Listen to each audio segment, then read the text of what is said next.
이준혁. 그가 출연한 작품에서 연기력은 물론 매력적인 성격까지 모두가 사랑하는 배우.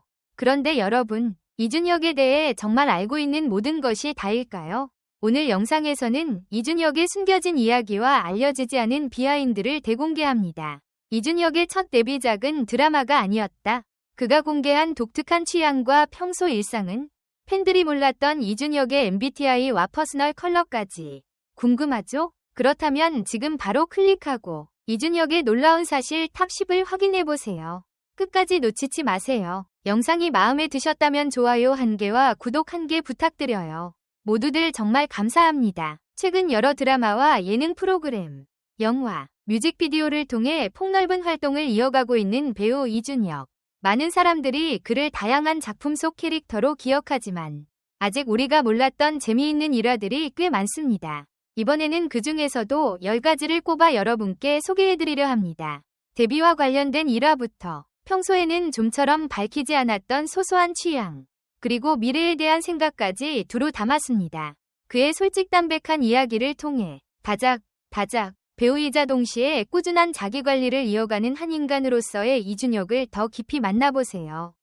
흔히 이준혁이라는 이름을 떠올리면 먼저 머릿속에 드라마 데뷔작이 무엇이었는지 궁금해집니다. 사실 그는 2007년 1월 11일을 데뷔일로 기점 삼고 있는데 의외로 첫 작품은 드라마가 아닌 태풍, 타이푼, 위 뮤직비디오 기다려였다는 사실이 있습니다.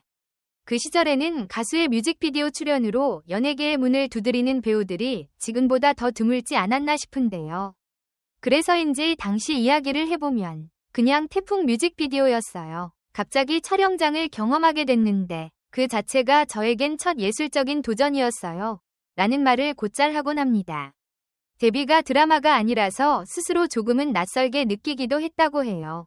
그래도 이 뮤직비디오 촬영을 계기로 본격적으로 연기를 업으로 삼아야겠다는 마음을 먹게 되었다고 하니 배우로서 첫 단추가 된 건 분명해 보입니다. 드라마를 대표작으로 알고 있던 많은 팬들에게는 꽤 흥미로운 사실이겠죠. 우리는 흔히 연예인들에게 학창시절 별명은 뭐였느냐 라고 물어보곤 합니다. 그런데 이준혁은 어릴 적에 별다른 별명이 없었다고 털어놓았습니다. 솔직히 제 이름이 평범해서 그런지 별명 붙이기가 애매했어요. 그래서 초등학교, 중학교 시절까지 딱히 별명이 없었죠.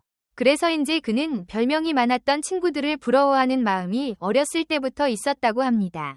지금은 여러 프로그램, 작품, 팬들로부터 참 다양한 닉네임을 얻게 되었어요. 하지만 어릴 때는 왠지 소외된 기분도 들더라고요. 아무도 몰랐던 의외의 에피소드가 아닐까요? 지금은 SNS나 작품 현장에서 이준혁 특유의 매력 때문에 준혁스, 이흥, 혁 등등 온갖 별칭이 넘쳐나지만 그 시작은 텅 빈 상태였다니 참 놀랍습니다. 이준혁을 잘 모르는 사람들은 그가 다채로운 작품에서 다양한 인물을 연기하기 때문에 외향적인 성격일 거라 짐작하기 쉽습니다. 하지만 그의 MBTI는 INFP로 의외로 집에서 조용히 시간을 보내는 걸 꽤 좋아한다고 해요. 사람을 싫어하는 건 아니지만 요즘은 일이 너무 많아서 그런지 혼자 있어야 재충전이 된다고 느낄 때가 많아요. 그러다가도 촬영장에서 배우, 스태프분들과 만나면 즐거움을 느끼죠. 애매하긴 한데 어느 한 면으로 규정하기엔 복잡한 인물인 것 같아요. INFP의 특징 그대로 그는 공감 능력이 뛰어나고 상대방의 분위기에 따라 성격이 조금씩 변한다고 합니다. 소위 물처럼, 푸딩처럼이라고 표현했는데 이 말에서 느껴지듯 일정한 틀에 박혀있기보다 상대방에게 맞춰주는 편이라는 거죠. 어떤 때는 세상과 내가 잘 통하는 것 같고 또 어떤 때는 그렇지 않을 때도 있어요. 그래도 그 흐름을 그대로 즐기며 살고 싶습니다. MBTI 질문만큼이나 많은 팬들이 궁금해하는 것 중 하나가 바로 퍼스널 컬러입니다. 요즘은 고유의 신체 톤을 전문적으로 진단받아 자신에게 어울리는 색을 찾는 흐름이 인기죠. 그런데 이준혁은 이에 대해 제 퍼스널 컬러는 블랙이 아닐까요? 라고 농담 섞인 답을 하곤 합니다. 그도 그럴 것이 그는 평소 블랙 계열 옷만 입습니다. 블랙이 아닌 옷은 거의 사본 적이 없어요. 라는 그의 말 그대로. 실제로 SNS 나 공항 패션 사진을 보면 검은색 옷으로만 온몸을 무장한 모습을 자주 볼 수 있습니다. 이런 블랙 일색의 스타일은 심플하면서도 시크한 이미지를 더해주기 때문에 배우로서 캐릭터와 사생활 사이를 뚜렷하게 구분해주는 도구가 되기도 한다고 하네요. 다른 색을 즐겨 입는 시기가 올 수도 있겠지만 아직은 블랙 최고라는 것이 그의 솔직한 마음인 듯합니다. 이준혁을 기억하는 많은 시청자들에게 SBS 드라마 러브 스카우트, 로맨틱 코미디 장르가 잊을 수 없는 작품으로 꼽히곤 합니다. 드라마 속 명대사, 가지마, 유은호는 한때 큰 화제를 모았죠. 러브 스카우트가 로맨스하면 떠오르는 작품이 되길 바랐어요. 라고 말하는 이준혁은 지금도 이 드라마를 두고 여러 예능이나 인터뷰에서 자주 언급합니다. 그가 표현한 캐릭터는 멜로 감성과 코믹 요소를 함께 잡아야 했기에 쉽지 않았다고 해요. 자칫하면 가벼워 보이거나 반대로 너무 진지해 보일 수 있거든요. 그 균형을 맞추는 게 가장 어려웠죠. 하지만 결과적으로 로맨스하면 떠오르는 드라마 리스트에서 아직도 빠지지 않을 만큼 이 작품은 시청자들에게 사랑받았다는 점에서 그만큼 노력한 보람이 있었던 셈입니다. 다작 배우로서 수많은 작품을 해온 이준혁에게 그 중에 하나만 다시 찍을 수 있다면? 이라는 질문을 던지면 의외의 답변이 돌아옵니다. 그런 무서운 말은 하지 마세요. 모든 작품에는 후회가 남지만 그 후회 자체가 매력이라고 생각해요. 그는 작품마다 이 장면은 좀 더 이렇게 해볼걸, 저 대사는 또 저렇게 표현할걸 하는 고민이 있을 수밖에 없다고 합니다. 그럼에도 재촬영을 통해 후회를 지우기보다 그때의 선택을 있는 그대로 남겨두고 싶다 라고 말하는데요. 그 후회를 뒤돌아봤을 때 내가 얼마나 성장했는지 알 수 있으니까요.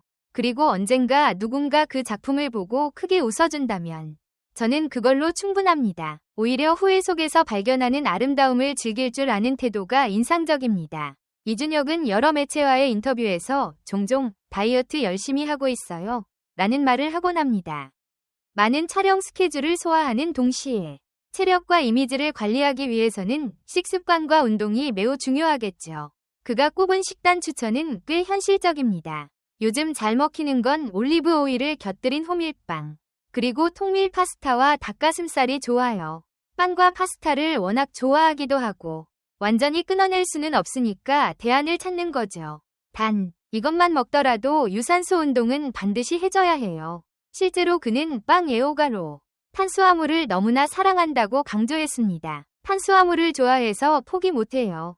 그래서 열심히 뛰고 운동합니다. 그게 저만의 균형 잡기 비법이죠. 만약 이준혁이 딱 하루 동안 라디오 DJ가 된다면 어떤 노래를 플레이리스트에 넣고 싶을까요? 재미있게도 그는 황브라더즈라는 이름으로 활동하는 팀이 만든 아기 나무늘보라는 곡을 먼저 소개했습니다. 제가 좋아하는 나무늘보를 모티브로 한 곡이에요. 사실은 제가 함께 만들었다는 말도 있는데 글쎄요. 농담일 수도 있고 아닐 수도 있고요. 두 번째로 꼽은 곡은 같은 작곡가가 만든 헬로 팝콘이라는 노래. 이것도 자신이 어느 정도 기여했다는 소문이 있지만 진실은 오리무중입니다. 마지막으로는 곧 나올 제 노래라고 너스레를 떨기도 했는데 랩 가사를 썼다는 완전한 거짓 소문이 돌았다고 하니 이 역시도 그 특유의 장난기 어린 농담이 아닐까 싶습니다. 그렇게 세 곡을 줄줄이 언급하며 흥겹게 떠드는 모습이 상상되네요. 이준혁은 사실 연출 전공을 했다는 이야기가 있습니다. 그 배경 때문인지 만약 다른 직업을 선택할 수 있다면 어떤 걸 해보고 싶냐? 는 질문에 상당히 다채로운 답변을 내놓습니다. 우선 웹툰 작가가 되어 프레임 밖에서 새로운 시선으로 프레임 안의 사람들을 그려보고 싶다는 생각이 있다고 해요. 만약 시나리오를 쓰거나 만화를 그린다면 지금과는 전혀 다른 상상을 펼칠 수 있지 않을까 싶습니다. 또한 영화 감독도 흥미로워 보인다고 합니다. 하지만 한편으로는 연출가는 현장을 가장 먼저 열고 가장 나중에 닫아야 해서 조기 퇴근이 불가능하다는 점이 조금 두렵다고 털어놓아요. 일찍 퇴근하는 것을 좋아하는 그가 직접 감독이 된다면 너무 늦게까지 현장에 남아있어야 하니 그건 또 싫다는 거죠. 그래서인지 차라리 음악이나 미술 쪽을 더 일찍 배워봤다면 어땠을까 하는 생각을 가끔 해봅니다. 모두 제게는 재미있어 보이는 길이에요.